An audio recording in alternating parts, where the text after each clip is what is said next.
Hello everyone, and thank you for joining me today. We're going to be going over the new Tamron 17-28 2.8.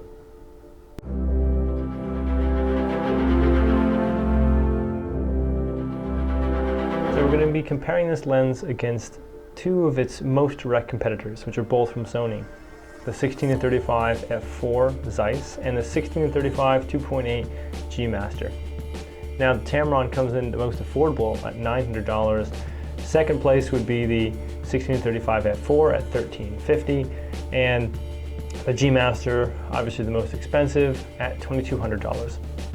In this review, I'll be directly comparing all three against each other. I won't be pulling any punches even though the price points are different. We want to see realistically how they compare to one another in situations they would be used in. Also know I shot on the A7R III 14-bit uncompressed RAW and did not edit or alter the images in any way. I just want to say I had 3 copies to test, one of each. This is important because there is variation copy to copy within manufacturers, whether it be from Sony or Nikon or Tamron, anybody. It's important to know this because unless there's a dramatic difference, I don't want to speak definitively saying one is better than the other. And I'll talk on that a few times throughout this video. It's also important to know this is very common and all lenses experience this.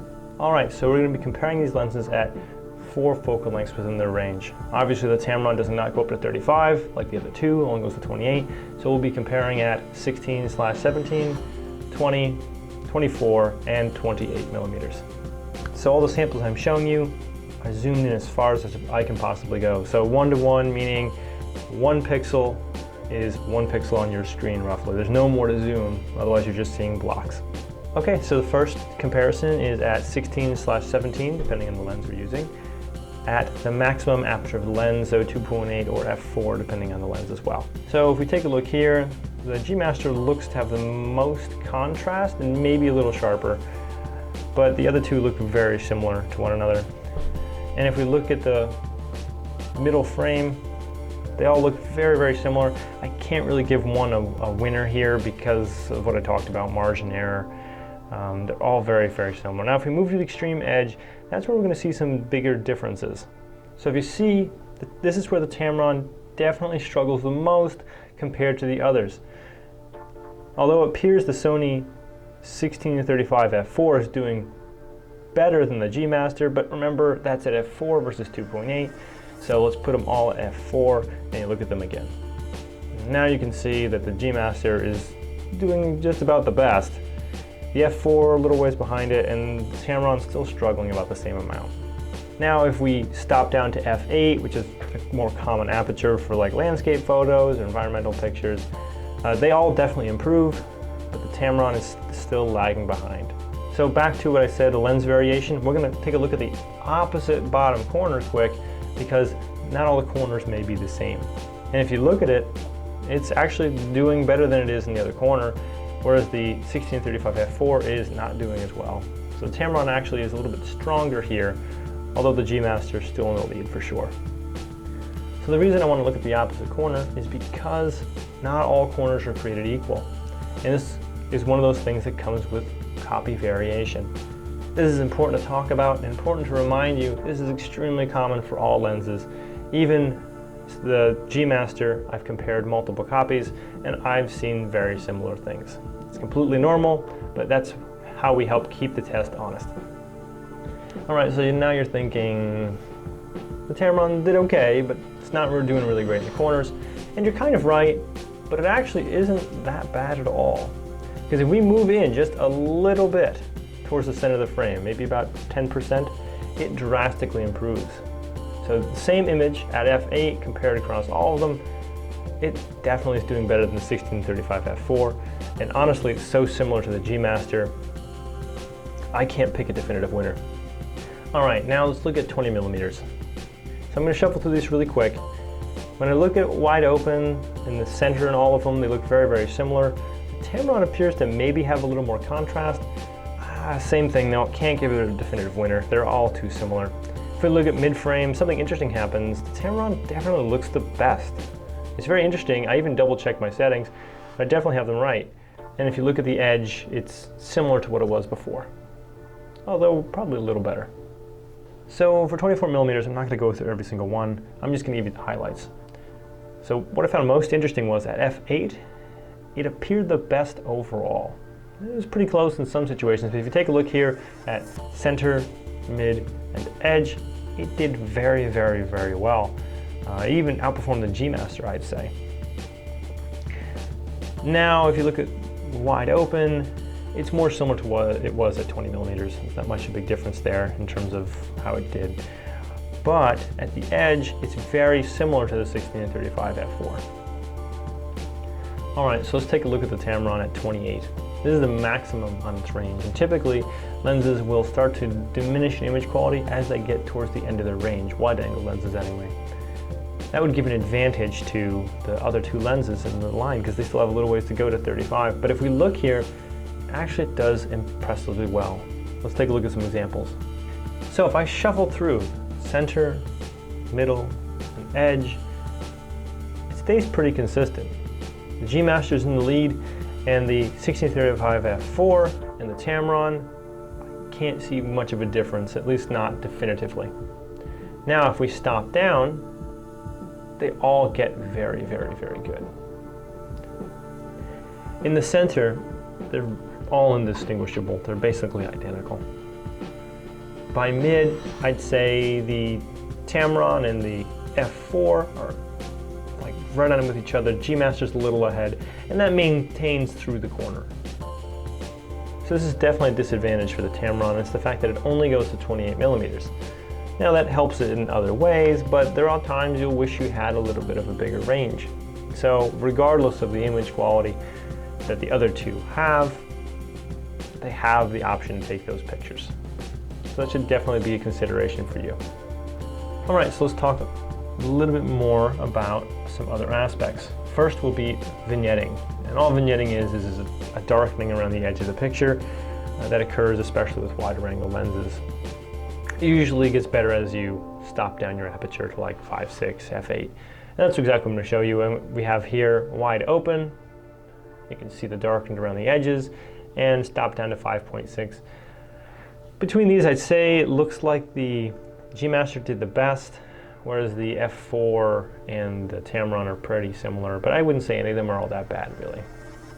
So the next aspect we're going to talk about is chromatic aberration. And that's just colors not converging correctly on the sensor. That's why there's so many corrective elements inside the lenses. They all did really, really well. If you take a look here, you can see the color fringing that occurred. It's a really extreme situation. I'm zoomed in all the way. It's super tiny. You wouldn't even notice it. But even so, I was able to correct it in 10 seconds in my software.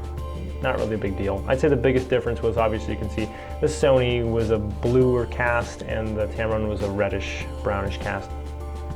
So now I'm going to talk a little bit about bokeh. Now in a lens like this, it's not as talked about because it's a landscape lens for many people, but there'll also be many people that use this for environmental portraiture or events or weddings. In that case, it can be definitely a consideration for them.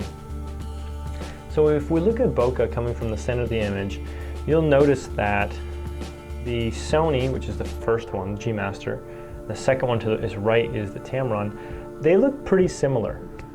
And the most different one is the 1635 f4, which is right below it.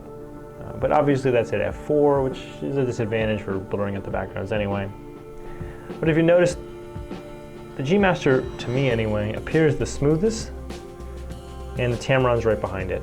Whereas there's strange little globby bubbles in the middle of the 1635 f4. Now if we look at the edge, it's definitely different than the center.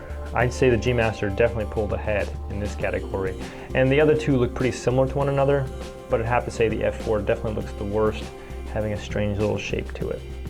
Now this is zoomed in, once again, a lot, so it's not a huge deal, but it's something to be aware of.